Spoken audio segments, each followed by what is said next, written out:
On est reparti pour la suite. Alors la suite de quoi? La suite de la vidéo de la semaine dernière. Tu sais, j'ai commencé ma remontée depuis l'Espagne vers le nord de la France, vers Reims. Et j'ai dit que comme j'allais m'arrêter un certain nombre de fois chez des gens qui sont tous, à ma connaissance, des motards, que j'allais leur proposer de parler de leur expérience, de dire pourquoi ils sont devenus motards, ceux qui ont voyagé, où est-ce qu'ils sont allés, etc. Ce genre de choses. Donc, la semaine dernière, tu as rencontré Michel qui est sur Perpignan et Christophe sur Nîmes. À présent, je te retrouve avec Sébastien qui m'a accueilli en Ardèche.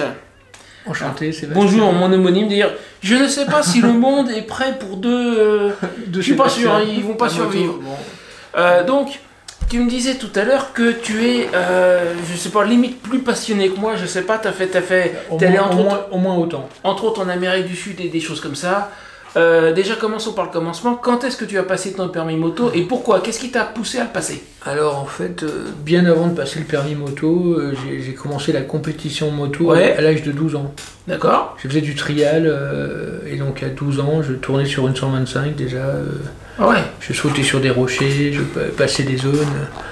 Donc ensuite, il y a eu la période cyclomoteur et donc j'avais qu'une hâte, c'était passer le permis 125 à 17 ans. Ouais, d'accord. Ensuite, j'ai quand même passé le permis voiture et j'ai passé le permis voiture après le permis gros cube. Ce qui est relativement rare, en fait, en général on fait l'inverse. Ouais, mais bon, ça existe, hein, ça existe. La preuve. À 18 ans le gros cube et après ça a été une longue série, là j'en suis à la 18e moto aujourd'hui. Ah oui quand même. Ouais. Pourtant t'es pas, sans être indiscret, t'es pas spécialement âgé. Alors souvent les gens je suis un peu comme toi, je parais un peu plus jeune que mon âge, j'ai quand même 49 ans. Ah d'accord, on n'est pas très loin en fait. Effectivement, mais même pour 49 ans, 18 motos, ça fait quand même un paquet. Ça fait un bon rythme, ouais. Beaucoup de kilomètres, beaucoup de voyages, beaucoup d'aventures. Et donc là, dans ce que tu me disais, tu es sur un Vestrom 250, c'est ça? C'est ça. C'est un petit jouet très léger. Voilà, je suis au fil, avec l'augmentation du pétrole. Oui, tu m'étonnes. Alors là, depuis que je suis rentré en France, au secours. En fait, en 2010, je suis parti en Syrie avec une vieille 600 Transalp. Ouais, pas mal. Et cette bécane, elle consommait, c'était malade quoi. Je faisais du 7 à 8 litres au 100. Et ça fait un petit peu. Et donc j'avais calculé que sur une journée de route, entre l'hôtel ou le camping, la nourriture et l'essence, c'était l'essence qui me coûtait le plus cher. Ah la vache. J'ai roulé comme ça pendant 6 mois. Et à mon retour, je me suis juré que j'aurais plus de moto qui coûterait plus cher que la nourriture et le logement. Ah oui, en consommation quoi. Donc j'ai réduit et puis là j'ai trouvé mon bonheur avec la 250 Vestrom. Heureusement parce qu'entre temps l'essence a un petit peu augmenté. Et c'est pas terminé. Et je crains que ce soit pas terminé, malheureusement. Bon, ceci dit, j'ai constaté, revenant d'Espagne là maintenant, j'ai constaté qu'il y a quand même une petite différence. Hein. Là, le samplon 98 est limite 2 €, c'est pour dire qu'il est pas à 2 € un peu partout. En Espagne, j'ai trouvé le plus cher c'était un 1,85. Parfois, ça descendait jusqu'à 1,60 en cherchant bien. Ouais, donc ça fait, ça compte aussi dans ça fait une sacrée différence. Dans le budget, quand on part en voyage sur des milliers de kilomètres, ça compte quoi. En parlant de budget, de ce que tu m'as dit, l'Amérique du Sud, niveau hébergement, ça avait l'air facile quoi. Ouais, c'est génial l'Amérique du Sud, c'est très très facile, on n'a rien à prévoir, on part une journée de route, on prépare l'étape. Et quand on arrive, on trouve toujours quelque chose ou quelqu'un... Systématiquement. Systématiquement. Il suffit de s'arrêter dans le centre du village, de demander à la première personne si elle veut vous louer une chambre, et en général, c'est bingo. C'est cool ça. Ouais. C'est autour de 10 € la nuit à peu près. Ce qui est pas... Alors pour l'Argentine, c'est peut-être un certain prix, mais par rapport à nos références à nous, c'est pas méchant. Ça rentrait dans mon budget à l'époque. Oui, mais même là maintenant, 10 € la nuit, et à la limite, c'est mon budget camping en fait. Franchement, là je te parlais de mon voyage en Italie l'automne dernier. Ouais. Même, j'ai jamais trouvé un camping à 10 € la nuit. Tu m'étonnes. J'étais à 16, 18, 17, 18 €. Ouais, c'est le prix relativement classique. Quand tu vas pas en France dans des municipaux, tu vas avoir du 17-18 €. Avec ou sans électricité, c'est prix-là? Alors moi je prends sans électricité. Donc tu avais du 17-18 € sans électricité. Ouais. Ça commence à taper un petit peu. C'est pas donné. À titre de comparaison, le camping Bolasso où j'étais là dernièrement, moi j'ai payé pas cher parce que je suis resté au mois à 190 €, le mois électricité comprise, mais si tu payes à la journée, avec électricité, je sais plus c'est 16 ou 18, un truc comme ça. Sans parler que trouver des campings qui acceptent les tentes, c'est de plus en plus difficile. Oui, parce que malheureusement, j'ai constaté ça, il y a énormément de campings où il y a de plus en plus de caravanes et de mobil-homes. Et de bungalows, tout ça, c'est business à fond. Ouais, parce que ça leur apporte plus. Ouais, c'est ça. Ils le louent beaucoup plus cher. J'ai longtemps utilisé le réseau Couchsurfing. Ouais, je connais. Avec beaucoup de réussite, beaucoup de bonheur, beaucoup de belles rencontres. Malheureusement, je ne sais pas si tu es au courant, le Couchsurfing a été racheté par un groupe de financiers. Je savais pas, parce que j'ai arrêté de les utiliser il y a une bonne idée de rendre le service payant. Ah, systématiquement payant. Systématiquement payant, et du coup ça a complètement flingué le truc. Alors qu'avant il y avait juste un abonnement, je crois, à 10 balles l'année, un truc comme ça. C'était gratuit. Complètement. Si tu voulais, tu pouvais contribuer, mais c'était pas obligatoire. Moi j'avais pris un abonnement, mais c'était il y a genre 1 an et demi. Et il me semblait que c'était un truc à maintenir, mais c'était 3 fois rien. Un truc genre 10 € l'année, donc c'était rien quoi. Donc là, voilà, il faut contribuer aussi de manière obligatoire. C'est dommage. C'était pas dans l'esprit du truc au départ. Bah, donc j'ai laissé tomber Couchsurfing. Il y a un réseau anglo-saxon, là, Bunk a Biker. Oui, ça me dit quelque chose. Ouais. Mais bon. Mais en France, ça doit pas être tellement développé. Non. Angleterre, États-Unis, je des trucs comme ça. Des inscrits là dans le sud de la France, on est même pas une dizaine quoi. Ouais, mais ça m'étonne pas. Moi, ce que je trouvais de bien à une époque, mais bon, j'ai plus du tout accès à Facebook, c'est terminé. Mais je connaissais 2 réseaux, ce que j'appelle d'hébergement moteur, c'est-à-dire des moteurs prêts à héberger leurs conteneurs de passage. Et avant de faire appel à mes abonnés, en fait, en 2022 notamment, je m'en suis pas mal servi quand je suis passé en Auvergne. Je suis resté 5 jours en Auvergne, j'ai fait 3 personnes différentes. Et j'ai rencontré des personnes formidables encore une fois. Bon, je suis tombé chez des motards et bon, je sais pas, c'est systématiquement, voilà. C'est une communauté. Voilà. C'est la meilleure communauté peut-être. C'est très possible. Pour les voyageurs à moto. C'est très possible. En tout cas, c'est un plaisir de t'accueillir ce soir. Eh ben, je te remercie beaucoup. En Ardèche.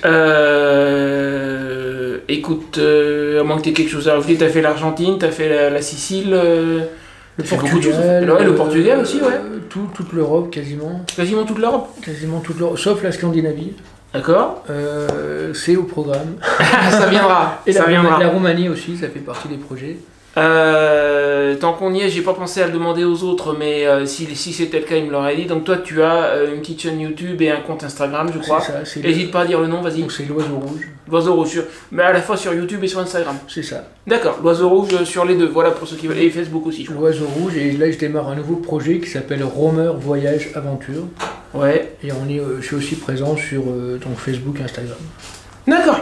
Et sur ces chaînes-là, je présente mes fameux voyages de 40 jours. Ah cool, oui, parce qu'en ce moment tu fais des trucs plus courts, hein, tu m'as dit. C'est ça, donc moi mon truc c'est vraiment de partir sur des grands road trips en solo dans le monde entier. Ouais. Mais actuellement, financièrement c'est un peu compliqué.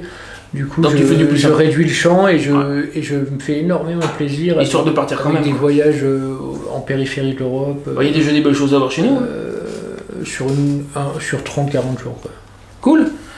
Bon, la question que je pose à tous les autres en fin d'entretien, mais toi on a dit tout à l'heure, ça sert à rien que je te la pose, puisque je demande à tout le monde s'il devait vendre la voiture ou la moto, laquelle est-ce qu'il vendrait, mais lui il a fait le choix depuis longtemps, il n'a pas de voiture. C'est ça. Donc il n'y a que moto, donc comme ça c'est réglé. Encore un point commun entre nous. Ouais, du coup, ouais, tout à fait. On tient la bécane toute l'année. Ouais, et puis t'as été plus ou moins nomade à une époque, l'Amérique du Sud, tu m'as dit ça a mis quoi, 14 mois? Ouais, 14 mois en nomade. Donc c'est déjà, c'est encore un point commun quoi, même si... C'est une expérience extraordinaire. J'imagine. Je suis en train d'écrire un récit de voyage d'ailleurs que j'espère terminer l'année prochaine. Ah bah le jour où tu l'auras terminé, tu me le dis, hein, moi je veux lire ça. Je veux lire ça. Avec plaisir. Bon bah écoute, je te remercie beaucoup. C'est un plaisir. Quant à toi, je te retrouverai dans la suite de la vidéo pour un nouvel entretien et un détail que... Alors tu t'en vas pas, il y a un nouvel entretien qui suit tout de suite après. Un détail que j'ai oublié de dire, que je voulais dire en début de vidéo, pour ceux qui se poseraient la question, le t-shirt. C'est un de mes abonnés, quand je suis passé sur Nîmes, Christophe, qui me l'a offert, que je remercie beaucoup. Je tenais à mettre le t-shirt pour cette vidéo et tu vas le revoir régulièrement. C'est la première fois que j'ai un t-shirt avec le nom de ma chaîne dessus. Je comptais en faire et puis à l'unité c'est quand même pas donné, donc un grand merci à lui, maintenant j'en ai au moins un. Ouais, il est excellent. Ouais. Super hein. Ouais. Bon bah merci beaucoup pour le partage de ton expérience. N'hésite pas à lui dire merci et à dire ce que tu en as pensé dans les commentaires. Ça fait toujours plaisir et donc je te retrouve tout de suite pour l'entretien suivant. Salut. Salut. Enfin salut, t'en vas pas, hein, on continue.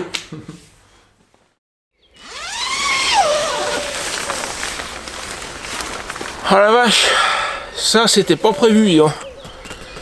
La condensation qui est sous le tarp est pareil, sous la tente, et même tu peux peut-être voir ici un peu à certains endroits c'est blanc, ça a gelé. On est fin avril et bah il y a une gelée et c'est la première fois que ça m'arrive depuis que je vis en tente et c'est pas cool, pas cool. Je vais pas tarder à allumer mon feu, heureusement qu'on m'a prêté un petit chauffage électrique soufflant, ça pour la nuit là, avec des conditions comme ça, ça m'a sauvé là je crois. Oh ouais, même sur la table c'est... Il y a de l'eau sur la table, elle est gelée en fait.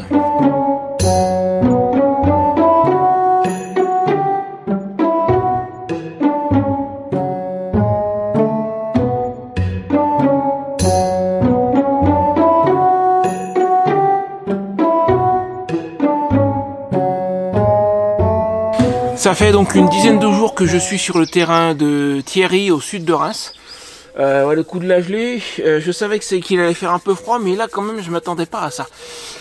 Il nous reste un dernier entretien fait juste la veille de mon arrivée ici, c'était lors de mon passage à Besançon avec Bernie de la chaîne Ma Bande de Potes. Je te le passe dans un instant. Ça va conclure à la vidéo, mais avant, je voulais juste te rappeler, que tu ne l'aurais pas vu, que j'ai fait il y a quelques jours une vidéo annonçant une grande rencontre abonnée en Normandie pour cet été. La date n'est pas encore tout à fait décidée, je vais me décider d'ici une semaine, 10 jours maximum, d'ici le début du mois, je vais prendre ma décision. Mais a priori, ça sera soit la 3e semaine de juillet, soit la 3e semaine du mois d'août. Ça sera, je pense, l'un des deux. J'ai besoin d'un maximum de commentaires, que les gens me disent ceux qui ont envie de venir, si en août ou si en juillet ça les arrange plus, etc. Donc n'hésite pas à me dire ce que tu en penses. Pour rappel, je te mets la vidéo que j'ai tournée là, mais pour synthétiser, la rencontre donc sera gratuite, centrée autour de la ferme Kerflaver au nord de l'Orne, à la limite de l'Orne et du Calvados, parce que c'est là que j'ai mes habitudes, je connais très bien la région, et je pourrais t'emmener, te faire visiter un petit peu partout.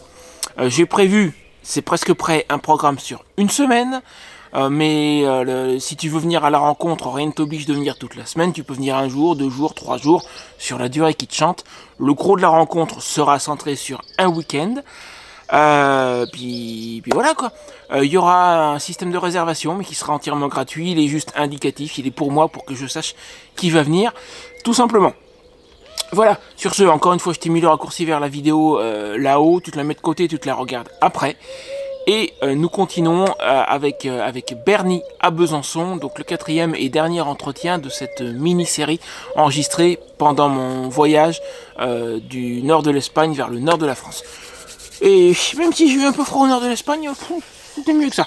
Je vais me dépêcher de faire mon café, moi, et me remettre au chaud avec le petit chauffage. Allez, je te laisse avec Bernie.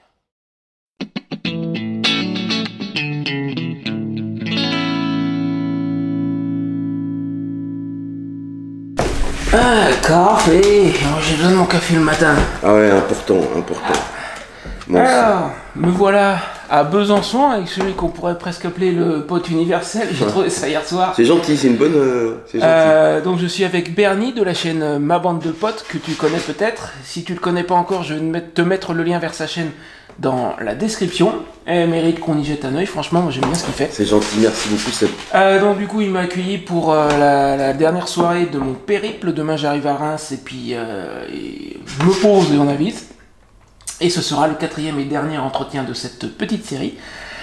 Donc Bernie, je vais te poser à peu près les mêmes questions qu'aux autres. Déjà, qu'est-ce qui t'a amené au monde de la moto? Pourquoi est-ce que tu as passé ton permis à la base? Alors rapidement, moi j'ai l'impression que cette passion pour la moto, elle est arrivée très très jeune chez moi, mais comme beaucoup de garçons, hein. Voilà, le 103 Peugeot à 14 ans, et puis après tout de suite la volonté vraiment d'avoir une moto. Moi j'ai commencé le trial à 16 ans, donc ça m'a été ma première moto, et cette sensation de devenir motard vraiment. Et puis ensuite j'ai passé le permis moto avant le permis auto, à 18 carrément. ans, voilà. J'ai eu mon permis en janvier 84 et ma première moto dans la foulée, une 500 XT, mémorable moto, extraordinaire moto. C'est la moto de mes 18 ans, c'est la moto de mes 20 ans, c'est la moto de mes premiers road trips. Voilà, donc très vite, très jeune, au lycée, on rêvait devant les motos qu'on voyait quand on allait jouer au baby-foot dans le petit bistrot à côté du lycée. Enfin voilà, avec les potes, on rêvait.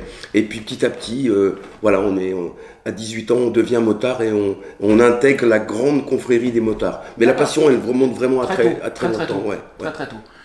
Et du coup, tu as voyagé dans ta vie à moto? Ouais, j'ai eu la chance de pas mal voyager à moto avec ma femme. Quand on était tout jeune, on est parti en Écosse.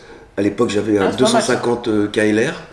On a fait toute l'Écosse depuis la France. Et puis l'année d'après, on l'a refait en BMW. J'avais acheté un R80 GS. R80, voilà. C'est la moto des gendarmes de l'époque, ça, non? C'est la moto? Ouais, non. Ouais, nous, c'était le modèle trail, tu sais. D'accord. Ouais. Et puis par la suite, j'ai plus roulé en solo, mais beaucoup roulé en Tunisie, beaucoup roulé au Maroc. Ah oui. Voilà. J'ai pas mal roulé. Mais autrement, des grands trips tout seul, genre Cap Nord, non, j'ai pas fait. Et un jour, ça te tenterait ou pas? J'ai 2 rêves, moi, motard, c'est la route 66, bien sûr. Ah ouais. Aux États-Unis. Parce qu'il en reste, parce que c'est comme ouais. Mais même faire le tour du grand parc américain. Il y en a des goûts quand même. Ouais. Donc ça, j'en rêve depuis très longtemps, je sais pas si je le ferai. Et puis un autre rêve qui est en Royal Enfield, la Mongolie, quoi. Ça c'est le top du top. Mais je pense que je ferai ni l'un ni l'autre. Et en fait, aujourd'hui... On sait jamais, hein. Ouais, on sait jamais, mais tu sais, il y a un temps pour tout. Peut-être que c'est un peu tard maintenant. Mais en tous les cas, aujourd'hui, je suis très heureux de découvrir la France. J'adore me balader en France. Je vis en Franche-Comté, quand je vais dans le Jura, en Haute-Saône, dans le Haut-Doubs, quand je vais en Savoie, parce que il y a déjà des belles choses à voir chez nous. Mais c'est fabuleux. La France, pour moi, c'est le pays du road trip, c'est le pays de la balade. Et j'aime beaucoup la simplicité, j'aime beaucoup les petits villages, j'aime beaucoup les petites routes. Et en France, on a vraiment de quoi se faire plaisir. Oui, ça, il y a de quoi faire, c'est vraiment pas un problème. On a une diversité de paysages aussi. Ouais. Il y a beaucoup de choses à découvrir en France et je pense que si tu voulais vraiment tout connaître, une vie ne suffit pas. Ah mais complètement. Comme pour n'importe quel pays. Hein. Ouais. Maintenant, je reviens juste vite fait sur ce que tu me disais pour éventuellement un jour faire la route 66 aux États-Unis. Il y a une solution assez simple. Bon, après, il faut avoir le budget. Hein. Je sais plus qui m'en a parlé dans un des autres entretiens. Tu te casses pas la tête, tu loues une bécane sur place. Ah bah bien sûr, ouais. Non mais il y en a qui emmènent leur moto, hein, ça existe. Ouais. Mais bon, le plus simple c'est de louer sur place. Et même tu vois, une semaine dans les grands parcs américains, tu loues ta Harley, voilà, c'est un peu le mythe américain. Mais bon, il faut des rêves, hein. On n'est pas obligé de tous les réaliser. Non, mais il en faut, sans ça tu vis plus, c'est pas absolument, possible. Absolument. Parce que partir aussi avec ma petite 125 dans le Morvan, avec 2 potes, c'est un super beau rêve. Ah puis c'est magnifique le Morvan.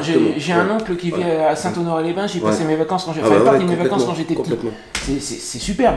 Alors pour qui aime la campagne et la montagne, le Morvan, c'est un petit peu vallonné, c'est vert, c'est magnifique. C'est le seul endroit, alors il y a peut-être ailleurs, mais dans le Morvan, c'est le seul endroit moi, que je connaisse avec un peu partout de l'asphalte rose.